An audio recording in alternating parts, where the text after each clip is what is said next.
ভাগ্যের নির্মম পরিহাসের শিকার সজীব হোসেন। সে দীর্ঘ 9 মাস যাবৎ বাথরুমের ভিতরে বন্দি ছিল, কিন্তু কেমনভাবে সে ছোট্ট একটা ঘরের ভিতরে বন্দি থেকে নিজের জীবনকে বাঁচালো এবং এটির পিছনের রহস্যটা কি, যেটি জানার পর আপনার চোখ কপালে উঠে যাবে। আপনি ভাবতেই পারবেন না যে নিজের মানুষগুলা নিজের মানুষের সাথে কেমন আচরণ করতে পারে, আর কেনই বা সেই সজীবকে তার পরিবারের মানুষজন দীর্ঘ 9 মাস যাবৎ সেই বাথরুমের টয়লেটের ভিতরে আটকে রেখেছিল। দর্শক, এই ঘটনার বিস্তারিত আলোচনা করব এবং আপনাদের মাঝে কিছু গুরুত্বপূর্ণ তথ্য দেবো, যেটাই আপনাদেরকে পুরোই চমকে দিবে। এই সুশীল সমাজের মানুষ কি ভাবনা নিয়ে সামনের দিকে যাচ্ছে আজকে আপনাদেরকে জানাবো এবং আপনাদেরকে এই ঘটনার বিস্তারিত তথ্য দেবো। তো অবশ্যই মনোযোগ দিয়ে ভিডিওটি দেখতে থাকুন। তো আপনারা স্ক্রিনে যাকে দেখতে পাচ্ছেন তার নাম হচ্ছে সজীব। সেই সজীব ছোটবেলা থেকে মানসিক ভারসাম্যহীনতায় ভুগছিল, এমনকি পরবর্তীতে যখন সে ধীরে ধীরে বড় হচ্ছে তার এই যে মানসিক ভারসাম্যহীনতা আরও বৃদ্ধি পাচ্ছিল। এক পর্যায়ে তার পরিবারের মানুষজন তাকে বিবাহ দিয়ে দেয়। বিবাহের এক পর্যায়ে কিছুদিন যেতে না যেতেই তার স্ত্রী তাকে ছেড়ে চলে যায় এবং তারপরেই তার জীবনটা আরও বেশি এলোমেলো হয়ে যায়। সে কোনো কিছুই মেনে নিতে পারছিল না এবং তার পাগলামিটা আরও দ্বিগুণ হয়ে যায়। তার মানসিক ভারসাম্যহীনতায় সে ভুগছিল। এক পর্যায়ে যে তার এই ভারসাম্যহীনতার কারণে তার পরিবারের একটা মানুষ, তার চাচা, মৃত্যুসজ্জায় চলে যায়। তার চাচার জীবন চলে যায় তার একটা ভুলের জন্য। তো তার পরবর্তীতে তাকে তার পরিবারের মানুষজন ছোট একটা বাথরুমের ভিতরে, ছোট একটা ঘর বাথরুম, সেটির ভিতরে তাকে আটকে রাখে 9 মাস যাবত। আপনারা দেখতে পাচ্ছেন তাকে দেখা যাচ্ছে ছোট একটা জায়গা, সেখান দিয়ে প্রতিটা দিন তাকে খাবার দেওয়া হতো। তো দীর্ঘ 9 মাস সে জীবিত অবস্থায় যেন কিয়ামত দেখেছে। সেই 9টা মাস সে হয়তো বা মানসিক ভারসাম্যহীন, কিন্তু নিজের যন্ত্রণাটা তো উপলব্ধি করতে পারছে। এক পর্যায়ে সেই এলাকারই একটা মানুষ সেখান দিয়ে যাচ্ছিল, হঠাৎ করে দেখে যে সেই বাথরুমের ভিতরে কোনো একটা আওয়াজ হচ্ছে। সেই আওয়াজটা শোনার পর যখন সে বাথরুমের দরজাটা হালকা সরানো হয়, তখন সে দেখে ওইটার ভিতরে এই যে সজীব, সেই সজীব ওইটার ভিতরে আটকা পড়ে আছে বা আটকানো আছে।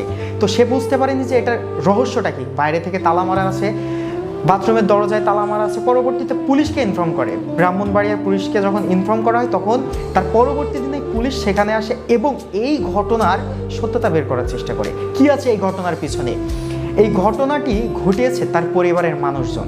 সেই মানুষটা যতই খারাপ কাজ করুক, যতই তার মানসিক ভারসাম্যহীনতায় ভুগুক না কেন, তার পরিবারের মানুষের কি এটা করা উচিত হয়েছে? সেও তো একটা মানুষ, তার তো জীবন আছে। এর থেকে হয়তোবা আমার মনে হয় যদি তাকে মেরে ফেলতো তাহলে হয়তোবা সে আরও ভালো থাকতো, কিন্তু এই যে 9টা মাস বদ্ধ ঘরে সে যে আটকে রেখেছিল তাকে, তার অবস্থা আরও কঠিন খারাপ হয়েছে।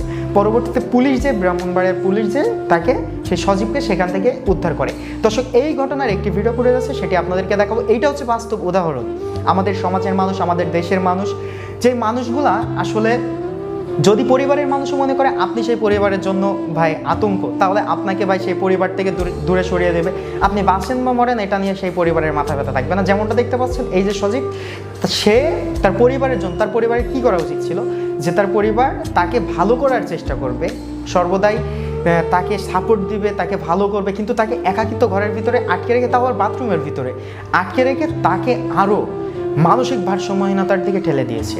তো এটাই হচ্ছে আমাদের সুশীল সমাজ, এটাই হচ্ছে আমাদের বাংলাদেশ। তো চলুন একটি ভিডিও ফুটেজ আছে, সেটি আগে আপনাদেরকে দেখাবো, তারপরে এই ঘটনা সম্পূর্ণ বিস্তারিত তথ্য আপনারা তাহলেই বুঝতে পারবেন। পুলিশের মুখ থেকে কিছু কথা শোনাবো আপনাদেরকে, কেমনভাবে তাকে উদ্ধার করা হয়েছে। তো চলুন সেই ভিডিও ফুটেজটি দেখে আসি। তো অবশ্যই মনোযোগ দিয়ে ভিডিওটি দেখতে থাকবেন। তখন হঠাৎ করে চোখ দেখা যায়, চোখ দেখা যায় ঘটনা কি? আমি সংকটে বললাম সংকট কিতা পরে করে ফাঁকটা দিলে বন্দি আছে, আমি তার সব না। ছোটবেলা থেকেই তিনি ছিলেন মানসিক ভারসাম্যহীন। গত 8 বছর আগে তাকে বিয়েও করানো হয়, তবে বিয়ের 6 মাস পর ছেড়ে চলে যায় তার স্ত্রী। এরপর সে আরো দিশেহারা হয়ে পড়ে। বিভিন্ন সময় তার আচরণ হয়ে ওঠে আরো হিংস্র ও আক্রমণাত্মক, এমনকি তার আঘাতে প্রাণ হারায় আপন চাচা। এখন তো বোঝা যাচ্ছে না যে মানসিক বিজ্ঞান তো ভালো কথা বলতেছে আপনারা সরে যান, আমার বাড়িতে আমি থাকবো। এটা হয়তো তার বাইরে তারা আটকে রাখছে, পরবর্তী ব্যবস্থা নেওয়া হবে তাদের বিরুদ্ধে, এমনকি তাকে চিকিৎসার জন্য তাকে গোসল করাচ্ছে, নিজে নিজে গোসল। বাথরুমের মাঝে বন্দি রাখি রমতা আমি কত ইতিহাসে বলে দিতে এটাতে পাথার প্রবেশ করে না, ছেত্র দিয়া বাথার সিটে দেওয়া মুখটা তারা অক্সিজেন ফেলা এটা দিয়া, তাছাড়া আলো বাতাস প্রবেশ করে না। পরে বয়ে রাখছি, যদি একটা দুর্ঘটনা ঘটায় এই বয়ে রাখছে। আমি রাখলে তো কিন্তু একটা মানুষের পরিবেশ তো রাখবো, এটা তো বন্দি খাঁচার বন্দি যে প্রাণী তার চেয়েও কঠিন একটা অবস্থা, ঠিক না? একটা বাঘকে বন্দি রাখলো, তাকে আলু বাতাস দেওয়ার একটা পরিবেশ। হাসপাতালে যাওয়ার পর পরিবারের কাছ থেকে চাবি নিয়ে তাকে টয়লেট বন্দি অবস্থা থেকে উদ্ধার করি। উদ্ধার করার পর পরবর্তীতে আমরা নিজেরাই উদ্যোগ নিয়ে ব্রাহ্মণবাড়িয়া সংশোধনাগারের নাম্বার কালেক্ট করে ওদেরকে সংবাদ দিয়ে ওদেরকে আনা হয়। পরবর্তীতে পরিবারের মাধ্যমে তাদেরকে সংশোধনাগারে প্রত্যায়ন করা হয়, চিকিৎসা দেওয়া হবে মর্মে জানানো হয়। এটুকু পরিবার কাছ থেকে। তো দর্শক, আপনারা সম্পূর্ণ ভিডিও ফুটেজটি দেখলেন। মানুষ কি আর মানুষ আছে, যখন নিজের মানুষই এমন অপকর্ম বা এমনভাবে আপনাকে মৃত্যুর দিকে ঠেলে দিবে, তখন কিন্তু এই সমাজের মানুষ তাদের মাথায় হাত পড়বে। তার কারণ আপনি কোথায় যে নিজেকে সুরক্ষিত মনে করবেন?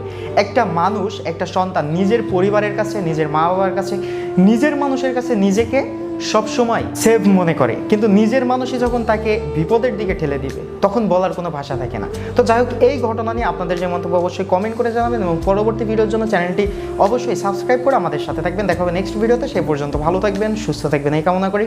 আল্লাহ হাফেজ।